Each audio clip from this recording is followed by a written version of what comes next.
Eu sou a professora Jenny do canal Na Linha das Entrelinhas e esse vídeo faz parte do projeto de resolução de todas as questões do Enem dos últimos 3 anos, 2017, 2018 e 2019. Se inscreve no canal e ativa o sininho para você receber notificação de todas as resoluções e também de comentários sobre a prova de redação. Nós temos vídeos independentes, de questões resolvidas separadamente, mas também temos alguns vídeos com questões agrupadas. Isso faz parte do projeto de discutir os tópicos que mais caem na prova, os assuntos mais frequentes. Então, assistir esse vídeo aqui para você entender essa divisão e também para você encontrar essas questões que não estão postadas em vídeos independentes, mas sim em vídeos agrupados, tá bom?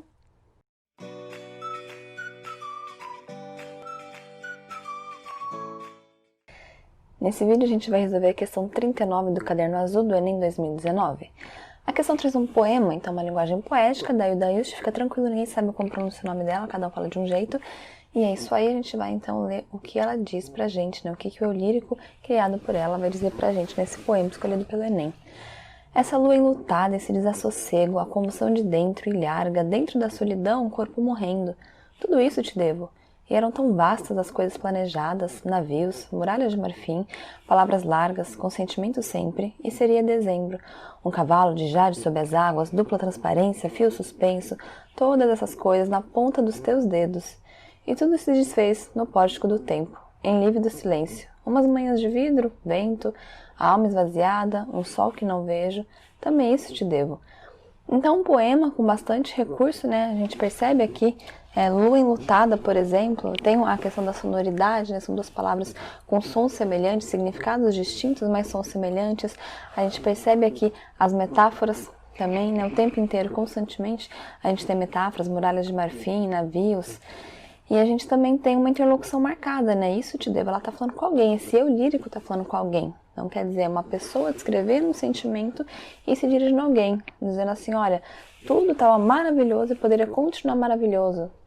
De quem dependia de você, estava na ponta dos teus dedos, então dependia de você, porque eu estava aqui, eu estava nessa, eu estava junto, mas por algum motivo tudo se desfez, quer dizer, você desapareceu, você não está mais aqui, a gente percebe isso pela solidão, Ficou um silêncio, a alma esvaziada, o sol desapareceu, ela está enlutada, ela está dentro da solidão, o corpo está morrendo. Então, quer dizer, esse é o lírico, não sei se é ela ou se é ele, mas esse é o lírico por algum motivo ficou sozinho, e esse motivo é o motivo do outro provavelmente ter partido. Por quê? Porque o lírico diz, isso eu te devo. Então, tem aqui uma espécie de ironia, quando a pessoa fala assim, olha, estava tudo maravilhoso, poderia continuar, agora tá uma porcaria, eu tô aqui sozinha, mas tá bom, eu devo isso a você. Muito obrigada, viu? Obrigada por ter feito isso, valeu, você realmente é sucesso.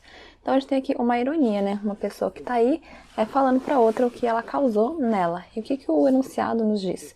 No poema, o eu lírico faz um inventário, uma memoriação, ele vai ficar lembrando ali, vai elencar estados passados espelhados no presente. Então, como que esse eu lírico estava e como que está agora. Então, o que aconteceu no passado, o que aconteceu no presente, qual era o estado, qual é o estado agora. E nesse processo de ficar lembrando do passado e de ficar falando do presente, estabelecendo essa relação, o que aconteceu e o que gerou no eu lírico, o que aflora, o que aparece, o que fica aparente, o que surge. Surge um cuidado em apagar da memória os restos do amor? Não tenho cuidado em apagar, porque a pessoa está aqui escrevendo sobre isso, está aqui falando sobre isso, está aqui dando o trabalho de ficar lembrando disso. Então, quer dizer, se eu quisesse apagar, eu poderia simplesmente não falar nada, eu poderia simplesmente ignorar o assunto. Então, aqui não tem uma tentativa de apagar a memória. A pessoa está falando, olha, realmente foi legal, foi bom, poderia ser maravilhoso, mas você foi embora, então, obrigada, valeu aí, cara, sucesso. B, eu tenho um amadurecimento revestido de ironia e desapego. Olha lá no texto, tudo isso te devo. Tava tudo na ponta dos teus dedos e tudo se desfez. E eu devo isso a você. Então aqui, se a gente grifa esses pedacinhos, essas expressões, fica muito claro que tem sim uma ironia, Tudo estava na ponta dos dedos da outra pessoa e tudo se desfez e ela deve esse esfacelamento a essa pessoa. Então quer dizer que essa pessoa é a culpada por tudo ter dado errado, por tudo ter se desfeito, por tudo ter acabado. E ela fala, eu devo a você, obrigada aí. Implicitamente ela está falando, muito obrigada por ter acabado com nossos planos, por ter acabado com nossos sonhos, por ter estragado tudo. Valeu aí. Então eu tenho essa ironia de você agradecer por uma pessoa que fez uma coisa ruim pra você. Pra quem não lembra, a ironia é você falar uma coisa querendo dizer outra, na verdade querendo dizer o seu oposto. Então quando você fala, nossa, tá bonita, hein? Isso quer dizer que a pessoa tá horrível, Então aqui, quando ela fala, obrigada, a gente devo essa, ela tá falando, acabou comigo. Porque ela tá agradecendo uma coisa que é ruim, normalmente ela não agradeceria, não é o normal agradecer. Não é isso exatamente que ela quer dizer, ela tá sendo irônica, o que demonstra esse desapego, né? Ela conseguir ser irônica nessa situação.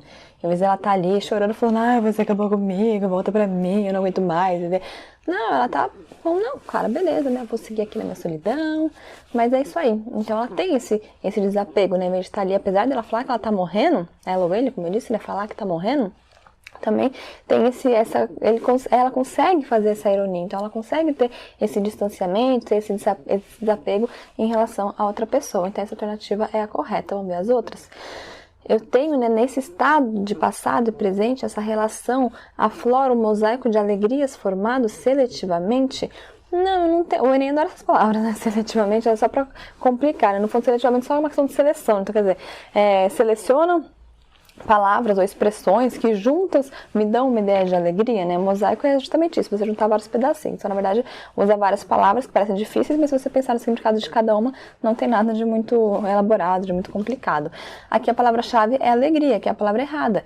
Por quê? Porque por mais que ela esteja sendo irônica, ela não está feliz, ela não está alegre, ela não está comemorando de verdade. Por isso que é ironia, porque ela não está comemorando de verdade. A gente tem várias expressões que mostram isso. Se você olhar para o texto, tem lua enlutada. Enlutada vem de luto. Então, se ela está em luto, é porque alguém morreu, é porque alguma coisa acabou, é porque ela não está feliz. Corpo morrendo, né? Também, de novo, a ideia de morte. Então, luto, morte, várias palavras do mesmo campo semântico, né? Várias palavras que estão ali no mesmo assunto, dentro do mesmo tema, o tema da morte. Alma esvaziada, uma alma que está vazia, um sol que não veio, então a gente não tem algo ali que está iluminando, algo que está aquecendo. De novo, a ideia de vazio, a ideia de escuridão, a ideia de solidão. Então, essa alegria é uma palavra que precisa ser riscada, porque eu não tenho isso aqui no texto. D. Aflora um desejo reprimido, convertido em delírio. Não, o desejo não é reprimido, porque pelo que parece, estava tudo na ponta dos dedos, eles estavam vendo bem, não tinha uma repressão. O que aconteceu é que de repente a pessoa foi embora, a ideia acabou e não quer mais, e enfim, impossibilitou a relação, né? Porque para ter uma relação precisa de duas pessoas, né? Pelo menos.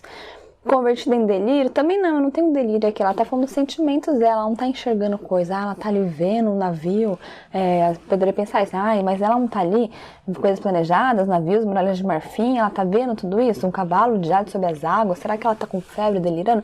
Não, ela tá falando do sentimento dela, usando metáforas, não é que tem um cavalo realmente ali, ela tá usando as expressões concretas para falar de algo que é abstrato. Então a gente tem um vídeo aqui sobre isso, sobre como a gente fala como substantivos concretos, eles são usados para falar sobre substantivos abstratos, porque o abstrato é aquilo que você não vê.